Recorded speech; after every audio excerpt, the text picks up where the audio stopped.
यकीन मानो दोस्तों, तुम्हारी आंखें महाबलवान हो जाएंगी। तुम्हें जिंदगी भर फिर कभी आंखों की कोई समस्याएं नहीं होंगी और तुम्हें दूर की चीजें भी आसानी से दिखने लग जाएंगी। केवल तुम्हें एक चीज को खाना होगा। वह चीज कौन सी है? चलिए जानते हैं कहानी के माध्यम से। एक बार एक युवक जो अपनी आंखों को लेकर बहुत परेशान रहता था, वह एक गुरु के पास जाता है जो कि आयुर्वेद के एक बहुत बड़े झाता थे। वह युवक गुरु को प्रणाम करता है और कहता है, हे मुनिवर, मैं अपनी आंखों को लेकर बहुत परेशान हूं। मेरी आंखों की रोशनी दिन भर कम होते जा रही है। मुझे सब कुछ धुंधला धुंधला दिखाई देता है। कई बार तो मेरी आंखों में बहुत ज्यादा दर्द और जलन होता है और बहुत ज्यादा आंसू भी निकलते हैं। गुरुदेव, मेरी आंखें समय से पहले ही मेरा साथ छोड़ रही हैं। कृपया करके आप मुझे कोई ऐसा समाधान बताइए जिससे मैं अपनी आंखों की रोशनी को फिर से प्राप्त कर सकूं और आंखों की इन सभी समस्याओं से हमेशा हमेशा के लिए छुटकारा पा सकूं। उन गुरु ने उस युवक की सभी समस्याओं को ध्यान से सुना और फिर कहा कि बेटा, हमारे आयुर्वेद में आंखों से संबंधित एक पूरा उपनिषद लिखा गया है जिसे चक्षु उपनिषद कहा जाता है। इसके अलावा हमारे महर्षि वाग्भट्ट ने आंखों के इलाज से संबंधित कहीं उपाय बताए हैं, कहीं नियम बताए हैं, जिसमें कुछ प्रमुख नियमों के बारे में आज मैं तुम्हें बताता हूं। और इसके साथ ही आज मैं तुम्हें एक ऐसे चूर्ण के बारे में बताऊंगा जिसका 15 दिन उपयोग करने से ही आपकी आंखों की ज्योति जो है वह वापस लौट आएगी। और साथ में ही इन नियमों का पालन करने से सिर्फ कुछ ही हफ्तों में आपके आंखों की रोशनी में एक आश्चर्यचकित परिवर्तन होगा। आप खुद देखेंगे कि आपकी आंखों की रोशनी वापस लौट आएगी और आपको पहले से अधिक स्पष्ट दिखाई देगा। और अगर तुम लंबे समय तक इस चूर्ण का उपयोग करते हो और इन नियमों का पालन करते हो तो तुम्हारी आंखों की सभी समस्याएं, सभी बीमारियां जड़ से खत्म हो जाएंगी और तुम्हारी आंखें हमेशा के लिए स्वस्थ और दृष्टिकोण बनी रहेगी। फिर गुरु उस युवक से कहते हैं कि बेटा, सबसे पहले इन नियमों के बारे में जानते हैं, इसके बाद मैं तुम्हें उस चूर्ण के बारे में, उस चूर्ण की विधि के बारे में बताऊंगा और यह भी बताऊंगा कि तुम्हें उसे किस तरह से प्रयोग करना है। फिर गुरु उस युवक से कहते हैं कि बेटा, अब तुम्हें नियमों को ध्यान से सुनो। आंखों के उपचार के लिए आयुर्वेद का पहला नियम है, सुबह उठते ही बिना कुल्ला किए अपने मुंह की लार को आंखों पर लगाना है। तुम जैसे ही सुबह बिस्तर से उठते हो तो बिस्तर पर बैठे हुए ही अपने मुंह की लार को अपनी उंगली में लो और उसे अपनी आंखों की कोर में काजल की तरह लगाओ। यह बहुत ही रामबाण इलाज है आंखों की सभी समस्याओं का। असल में हमारी लार में वह सभी तत्व पाए जाते हैं जो मिट्टी में होते हैं और जब हम मुंह की लार को आंखों में लगाते हैं तो वह सभी पोषक तत्व हमारी आंखों को मिलने लगते हैं, जो इसे स्वस्थ बनाए रखने के लिए बहुत जरूरी है। आंखों को हमेशा स्वस्थ बनाए रखने के लिए आयुर्वेद का दूसरा नियम है मुंह में पानी भरकर आंखों में धीरे धीरे छींटे मारना। तुम जब रोज सुबह अपनी आंखों को धोते हो तो उसे ऐसे ही मत धो, बल्कि उससे पहले अपने मुंह में पानी भरो, फिर अपनी आंखों पर कम से कम 20 छींटे मारो। छींटे इतनी तेजी से न मारो कि आपकी आंखों में दर्द होने लगे, वह लाल हो जाए। हमें बस इतनी तेजी से छींटे मारने हैं ताकि पानी आपकी आंखों के अंदर चला जाए। जब आप आंखों में छींटे मारते हैं तो अंदर की छोटी से छोटी गंदगी भी पानी के साथ भरकर निकल जाती है और आंखें साफ हो जाती हैं। और मुंह में पानी भरने का कारण यह है कि जब हम आंखों में छींटे मारते हैं तो आंखों का कचरा जो है वह मुंह के रास्ते से ना जाकर सीधे आंखों से ही पानी के साथ बाहर निकल आए, क्योंकि आंखों की कहीं बीमारियां सिर्फ आंखों में धूल मिट्टी जाने के कारण या कचरा जाने के कारण पैदा होती है। और जब यह सब कचरा साफ होगा तो हमारी आंखें भी स्वस्थ होंगी। फिर गुरु उस युवक को तीसरा नियम बताते हुए कहते हैं कि बेटा, सूर्यदेव को देखना है। हर दिन लगभग 5 मिनट के लिए सूर्यदेव को देखना है, लेकिन दोपहर में या तेज धूप में नहीं, सिर्फ उगने से 1 घंटे के अंदर अंदर या फिर सूर्यास्त होने के 1 घंटे पहले। सबसे ज्यादा अच्छा तो यह होगा कि तुम सूर्यदेव के उगने या अस्त होने के समय उनके दर्शन करो और जब जरूरत महसूस हो तो पलकें झपका भी सकते हो। शुरू में इसे 1 मिनट के साथ शुरू करो और धीरे धीरे इसे 5 मिनट तक लेकर जाओ। सूर्य दर्शन के समय सूर्य की किरणें हमारी आंखों में अवशोषित होती हैं और हमारी आंखों को ठीक करती है। अंत में अपनी दोनों हथेलियों को रगड़कर उसे अपनी आंखों के ऊपर रख लो, लेकिन इस बात का ध्यान रखना कि आपको अपनी आंखों के ऊपर रखना है, उन्हें दबाना नहीं है। ऐसा करने से आंखों को आराम में मिलता है। चक्षु अपने शक में सूर्यदेव को आंखों का वेद कहा गया है।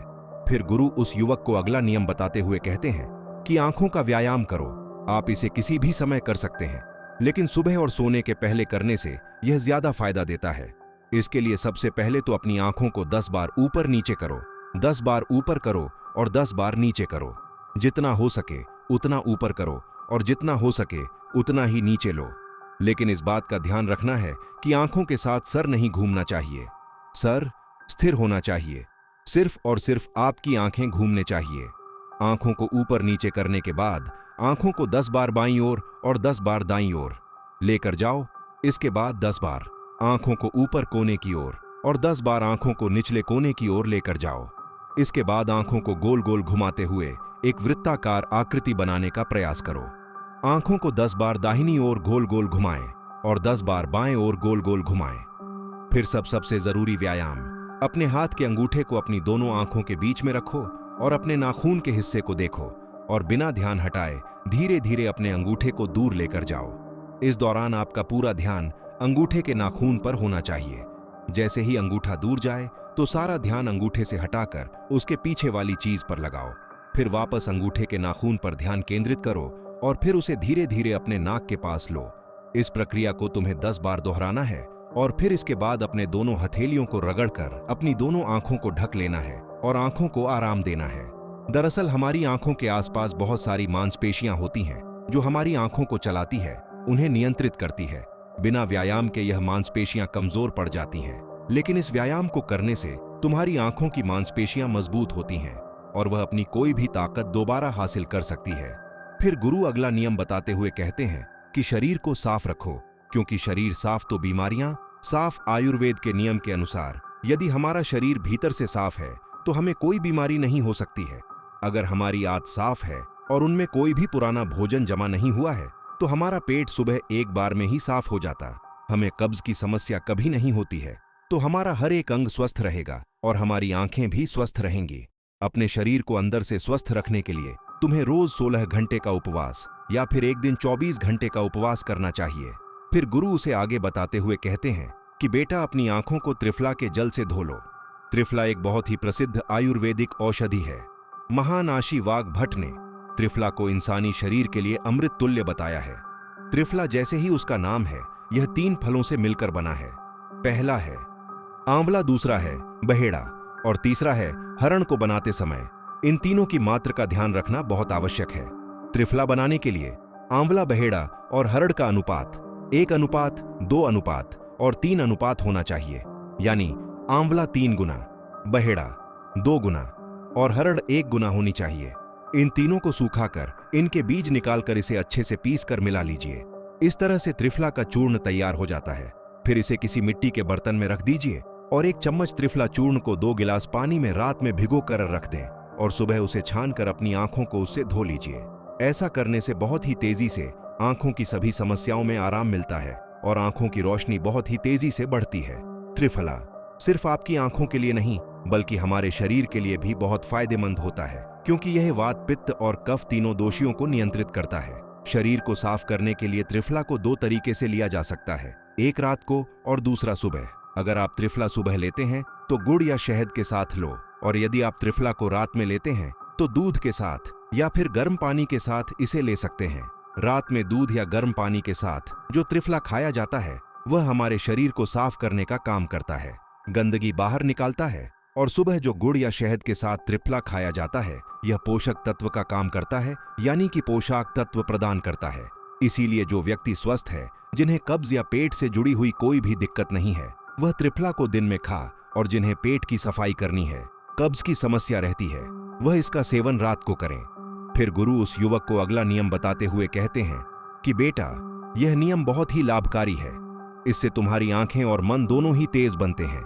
इसके लिए तुम्हें एक अंधेरे कमरे में दीपक या मोमबत्ती जला लेना है। फिर उसे इतनी ऊंचाई पर रखना है कि जब तुम बैठो तो वह तुम्हारी आंखों के ठीक सामने होना, ज्यादा ऊपर होना चाहिए और ना ही ज्यादा नीचे होना चाहिए। इसके बाद आपको अपनी पीठ को सीधा करके आरामदायक स्थिति में बैठ जाना है और अपनी दृष्टिकोण उस दीपक या मोमबत्ती की ज्वाला पर, यानी ज्योति पर केंद्रित करना है और लगातार उस ज्योति को देखना है। इस बीच यदि तुम पलक झपका चाहते हो तो आप झपका सकते हो, लेकिन कोशिश करो कि जितनी देर तुम बिना पलक झपकाए रह सकते हो तो बिना पलक झपकाए रहो। थोड़ी देर में तुम देखोगे कि तुम्हारी आंखों से आंसू बहने लगेंगे, लेकिन चिंता करने की कोई जरूरत नहीं है, क्योंकि यह क्रिया हमारे आंसुओं के द्वारा हमारी आंखों की सफाई कर रही है। इस प्रक्रिया के बीच आप आंखों के आंसू को रोकने का प्रयास ना करें, बस इन्हें बहने दें।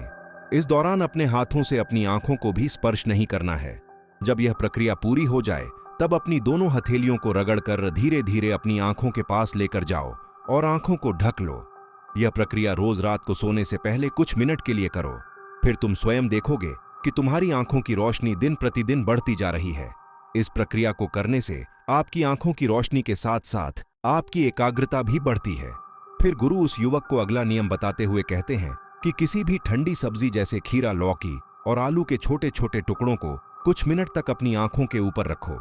जब हम खीरे या लौकी को इस तरह से छोटे छोटे टुकड़ों में काटकर आंखों के ऊपर रखते हैं तो हमारी आंखों के आसपास का जो क्षेत्र है वह ठंडा हो जाता है और बाकी का क्षेत्र गर्म रहता है, जिससे आंख और सर के बीच का जो तापमान है उसमें अंतर आ जाता है और ज्यादा से ज्यादा रक्त आंखों की तरफ आने का प्रयास करता है। फिर जिस जगह पर रक्त का प्रवाह ज्यादा होता है उस जगह का इलाज खुद मखूश हो जाता है। इस प्रक्रिया को आपको हर दिन 10 से 12 मिनट तक जरूर करना है। इससे आपकी आंखों की रोशनी बढ़ेगी और आप ताजगी महसूस करेंगे। फिर गुरु उस युवक को अगला नियम बताते हुए कहते हैं कि बेटा, तुम्हें रोज ऐसा काम करना है जिसमें ज्यादा रक्त का प्रवाह हो, जैसे शीर्षासन, वस्त्र का आसन। ऐसे आसनों को करने से रक्त की ज्यादा मात्रा आंखों की तरफ जाती है और आंखें स्वस्थ बनी रहती है। फिर गुरु उस युवक को कहते हैं कि बेटा, तुमने नियमों के बारे में तो जान लिया, अब मैं तुम्हें उस चूर्ण के बारे में बताता हूं जिसका उपयोग तुम्हें करना है, और उसका उपयोग करने से कभी भी तुम्हारे आंखों की ज्योति खराब नहीं होगी। और अगर जिनको चश्मा लग चुका हमचा, उनका चश्मा भी कुछ हफ्तों में उतर जाएगा। इस चूर्ण को बनाने के लिए आपको 4 चीजों का प्रयोग करना है, जिसमें पहली चीज है सौंफ, दूसरी चीज है बादाम, तीसरी चीज है धागे वाली मिश्री और चौथी चीज है काली मिर्च। हमें सबसे पहले तवे पर सौंफ को थोड़ा सेक लेना है। सौंफ को नेत्र ज्योति के रूप में अव्वल माना जाता है। इसकी तासीर ठंडी होती है। इसके साथ ही यह खाने को पचाने में बहुत ज्यादा मदद करती है। सौंफ हमारे शरीर के मोटापे को भी कम करती है। सौंफ में पोटेशियम, मैग्नीशियम, जिंक, लोहा, कॉपर जैसे मिनरल्स भरपूर मात्रा में होते हैं। आपको सौंफ को तब तक सेकना है जब तक उसमें खुशबू ना आ जाए। जब खुशबू आने लगे तब आप उसे नीचे उतार लीजिए। फिर आपको बादाम को हल्का हल्का सेकना है। बादाम में विटामिन ए प्रचुर मात्रा में होता है जो हमारे दिमाग को तंदुरुस्त रखता है। इसमें प्रोटीन एवं फाइबर काफी अच्छी मात्रा में पाए जाते हैं, जिसकी वजह से हमारा पेट भरा भरा रहता है और यह हमारे मोटापे को भी कम करती है। इसके बाद आपको बादाम और सौंफ को अच्छी तरीके से पीस लेना है। इसका बारीकी टोन बना लेना है और इसके बाद आपको धागे वाली मिश्री में से धागा निकाल देना है और उसे कूटकर उसका बारीक टोन बना लेना है। फिर आपको 10 से 15 काली मिर्च लेनी है। काली मिर्च में एंटी इन्फ्लेमेटरी तत्व पाए जाते हैं जो आंखों के लिए बहुत लाभदायक होते हैं।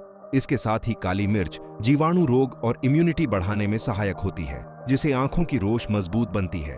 काली मिर्च में विटामिन ए और विटामिन ई पाए जाते हैं जो आंखों के लिए बहुत लाभदायक हैं।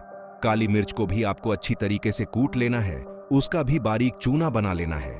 फिर आपको इन चारों चीजों को एक साथ मिक्स कर लेना है।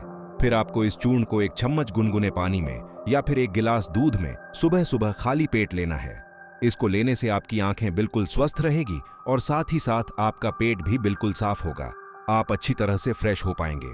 इससे आपको अच्छी नींद आएगी और आपकी आंखों की रोशनी और दिमाग तेज होगा। और यह चारों चीजें जो हैं वह आपको अपने घर में ही उपलब्ध हो जाएंगी। फिर गुरु उस युवक से कहते हैं कि बेटा, आज के समय में आंखों को स्वस्थ रखने के लिए जो सबसे ज्यादा जरूरी है वह है अपनी स्क्रीन टाइम को कम करना। आजकल लोग सुबह उठते ही सबसे पहले अपने फोन के मैसेज को देखते हैं और फिर पूरे दिन यहां तक कि देर रात तक मोबाइल या लैपटॉप को यूज करते हैं। और इन लैपटॉप, फोन, टीवी से निकलने वाली लाइट हमारी आंखों के लिए बहुत नुकसानदायक होती है। इसीलिए आप एक ऐसा रूटीन बनाएं जिसमें आप रात में 8 बजे या 9 बजे के बाद किसी भी तरह की स्क्रीन को नहीं देखेंगे।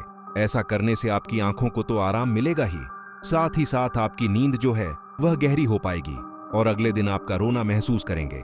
और अगर आपका काम देर रात तक लैपटॉप पर है तो आप हर कुछ देर में ब्रेक लो, आंखों को बंद करो और उन्हें आराम दो। इसके अलावा आप अपने खाने में विटामिन ए और विटामिन सी को शामिल करो, जैसे गाजर, संतरा, चक्र इत्यादि। यह सब आपकी आंखों को स्वस्थ रखने के लिए अहम भूमिका निभाते हैं।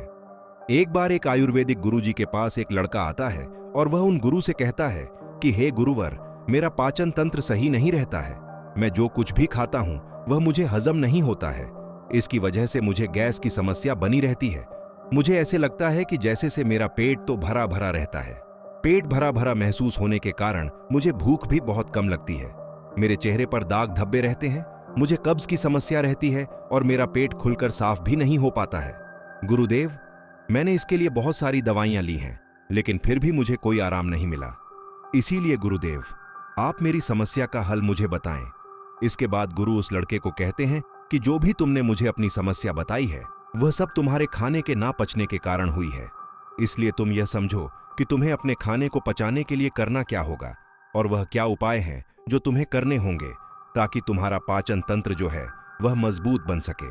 और मैं तुम्हें आज 5 ऐसी आयुर्वेदिक औषधियां भी बताऊंगा जिनका उपयोग करने से तुम्हारा पाचन तंत्र मजबूत हो जाएगा और तुम्हारे खाने का कण कण बचेगा। फिर वह गुरु उस लड़के से कहते हैं कि सबसे पहले तुम यह समझ लो कि पाचन तंत्र में खराबी होने का सबसे बड़ा कारण जो है वह है पेट की सड़न। जब तुम्हारे पेट में खाना जाता है और वह ठीक से नहीं पचता है तो फिर वह सड़ता है, और आपके पेट की समस्याओं का सबसे बड़ा कारण भी यही है।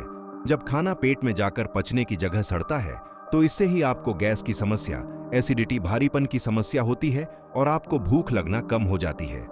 इसके बाद गुरुजी कहते हैं कि अब सवाल यह उठता है कि आखिर खाना पचने की जगह क्यों जाता है। तो इसका कारण है आपकी मंदाग्नि। देखो, ध्यान से सुनो बेटा, आपके पेट में एक अग्नि होती है जिसे जठराग्नि कहते हैं। जब आपका खाना पेट में जाता है तो यह अग्नि उस खाने को पचाने का काम करती है। जब यह अग्नि धीमी हो जाती है तो आपका खाना पचने की जगह सड़ता रहता है। अब यह अग्नि जो है वह मंद क्यों होती है, तो इसको समझने के लिए आपको आयुर्वेद के 4 नियमों को समझ लेना बहुत जरूरी है। अगर इन 4 नियम के हिसाब से आप अपनी जीवन शैली और अपने खान पान में परिवर्तन कर लेते हैं तो आपके पाचन की समस्याओं में से 90% समस्याओं का हल तो हो ही जाएगा। चाहे फिर आपको कॉन्स्टिपेशन की समस्या हो, लूज मोशन की समस्या हो या फिर कोई भी पेट से संबंधित विकार हो। वह गुरु उस लड़के को पहला नियम बताते हुए कहते हैं, अशुभ आहार। हमारे आयुर्वेद में कहा गया है कि आप भोजन को पकने के 3 घंटे के अंदर अंदर उसे खा लें और ज्यादा से ज्यादा आप 5 घंटे के अंदर उसे खा लें। लेकिन अगर भोजन को पकाए हुए 5 घंटे से ज्यादा हो गया है तो आप उस भोजन को ना खाएं, क्योंकि ऐसा भोजन जठराग्नि पर दबाव डालता है जिसको पचा थोड़ा सा मुश्किल हो जाता है। और आप बाजार से डिब्बा बंद चीजें लेकर आते हैं, उनको खाते हैं। वह चीजें तो कहीं महीनों और कहीं साल पुरानी होती है और आप उन्हें बड़े मजे से खाते हैं। 3 से 5 घंटे के बाद का खाना खाना भी हानिकारक होता है। वह खाना भी खाने के लायक नहीं होता है। और आप 1 साल पुरानी, 2 साल पुरानी चीजें जो डिब्बों में बंद होती हैं उन्हें बड़े चाव से खाते हैं। क्या वह चीजें आपके शरीर पर गलत प्रभाव नहीं डालती है? डिब्बा बंद चीजों में केमिकल डाले जाते हैं। वह केमिकल इन चीजों की वैधता तो बढ़ा देते हैं लेकिन आपके स्वास्थ्य पर बहुत बुरा असर डालते हैं। और दूसरी ओर जंक फूड, फास्ट फूड जैसे पिज्जा, चाउमीन आदि स्वाद के चक्कर में आप खाते हैं, मीठी मीठी मिठाइयां खाते हैं। इनको भी आपको त्यागना होगा। आपकी जठराग्नि की एक सीमित मात्रा होती है कि वह इस तरह का भोजन और इतना ही भोजन पचा सकती है। जब आप अपने पाचन तंत्र पर ज्यादा दबाव डालते हैं तो आपको मंदाग्नि की समस्या हो जाती है। फिर इसके बाद आप जो भी खाते हैं वह पचने की जगह सड़ता है। फिर गुरु उस लड़के को दूसरा नियम बताते हुए कहते हैं कि भोजन सीमित मात्रा में ग्रहण करें। आप चाहे कितना ही अच्छा भोजन क्यों ना करें, आप चाहे सात्विक भोजन ही क्यों ना करते हो, लेकिन ध्यान रहे, जितना जरूरी अच्छा भोजन करना होता है उतना ही जरूरी यह भी जानना होता है कि हमारे भोजन करने की सही मात्रा क्या है। कहने का मतलब है कि ज्यादा भोजन भी आपको नुकसान कर सकता है, फिर चाहे वह कितना ही अच्छा भोजन क्यों ना हो। इसको समझने के लिए आप इस उदाहरण से समझें, जैसे आप अग्नि में थोड़ा थोड़ा घी डालते हैं तो अग्नि जलती रहती है, लेकिन वहीं पर अगर आप उसमें एकदम से बहुत सारा घी डाल दें तो क्या अग्नि जलेगी? नहीं ना। ज्यादा घी डालने से, एकदम ज्यादा घी डालने से वह अग्नि बुझ जाएगी। वैसे ही अगर आप ज्यादा भोजन ग्रहण करेंगे तो इससे आपके पाचन तंत्र पर बहुत ही बुरा असर पड़ेगा। आपका पाचन तंत्र उसे पचा नहीं पाएगा और वह खाना जाकर आपके पेट में सड़ता रहेगा। फिर वह गुरु उस लड़के को तीसरा नियम बताते हुए कहते हैं, सही भोजन और सही मात्रा में भोजन खाने के साथ साथ यह भी जानना जरूरी है कि भोजन को खाने का सही समय क्या है। आप सुबह के समय नाश्ता खाएं जिसमें आप फल, सब्जियां आदि खा सकते हैं या फिर आप जूस पी सकते हैं। इसके बाद दोपहर में आप खाना खा सकते हैं। उसका सही समय 12 से 1 बजे के बीच होता है। इसके बाद आपको शाम का खाना जो है वह थोड़ा जल्दी खाना होगा, जैसे कि आप शाम का खाना 6 बजे से 7 बजे के बीच खा लें। और शाम का खाना खाना आपको बिल्कुल हल्का खाना चाहिए, मगर लोग शाम को खाना एक तो देर से भी खाते हैं और दूसरा हल्का भोजन खाने की जगह भारी भोजन खाते हैं, फिर सीधा सोने चले जाते हैं, जिससे पाचन तंत्र मंद हो जाता है और खाना पचने की जगह सड़ने लगता है। इसीलिए शाम का खाना शाम ढलते ही खा लेना चाहिए और खाना खाते ही बिस्तर नहीं पकड़ना चाहिए। फिर वह गुरु उस लड़के को चौथा नियम बताते हुए कहते हैं कि पर्याप्त मात्रा में पानी पीना भी आपके पाचन तंत्र को मजबूत करता है। अगर आप पर्याप्त मात्रा में पानी नहीं पिएंगे तो आपको कब्ज की समस्या होगी और आपका पेट खुलकर साफ नहीं होगा। और अगर पेट साफ नहीं होगा तो जो खाना आप खाएंगे वह आपके पेट में पड़ा पड़ा सड़ता रहेगा। पानी आपके खाने को गला आता है, जिससे खाने को पचाने में आसानी होती है और आपका पाचन तंत्र मजबूत बनता है। वह गुरु उस लड़के को कहते हैं कि बेटा, इसके अलावा भी बहुत सारे ऐसे कारण हैं जो आपके पाचन तंत्र को कमजोर बनाते हैं, जैसे कि ज्यादा चिंता करना, धूम्रपान करना और खराब जीवन शैली। अगर आप इन चीजों पर ध्यान देंगे और अपनी आदतों को सुधारें तो आपका पाचन तंत्र जो है वह स्वतः ही सही हो जाएगा। फिर वह गुरु उस लड़के को कहते हैं कि इन आदतों और नियमों के अलावा अगर आप कुछ आयुर्वेदिक औषधियां भी लेते हैं तो आप अपने पाचन तंत्र को बहुत ही बेहतर बना पाएंगे और फिर उसके बाद आप जो भी खाएंगे वह आपको सब पच जाएगा। फिर इसके बाद गुरुजी उस लड़के को पहली औषधि के बारे में बताते हुए कहते हैं कि सबसे पहली औषधि है त्रिफला चूर्ण। आपके पाचन तंत्र के लिए त्रिफला से अच्छा कुछ भी नहीं है, यह सबसे बढ़िया औषधि है। त्रिफला पाचन शक्ति बढ़ाने और मेटाबॉलिज्म में सुधार करने का एक प्रभावी नुस्खा है। दरअसल त्रिफला 3 आयुर्वेदिक हर्ब्स का एक अद्भुत मिश्रण है। इसे बनाने के लिए आंवला, हरण और भेड़ा का प्रयोग किया जाता है। तीनों ही जड़ी बूटियों में रोचक गुण होते हैं। यह मल त्याग को बढ़ावा देने में मदद करती है, साथ ही कब्ज से छुटकारा भी दिलवा है। त्रिफला शरीर के तीनों दोष, वात, पित्त और कफ के संतुलन को बनाए रखने में आपकी मदद करता है। यह अंत में अच्छे बैक्टीरिया को बढ़ाता है, साथ ही टॉक्सिन्स को नष्ट करता है, जिससे डाइजेशन में सुधार होता है। नियमित फला का सेवन करने से पाचन संबंधी समस्याओं से बचाव और उनमें छुटकारा पाने में मदद मिलती है।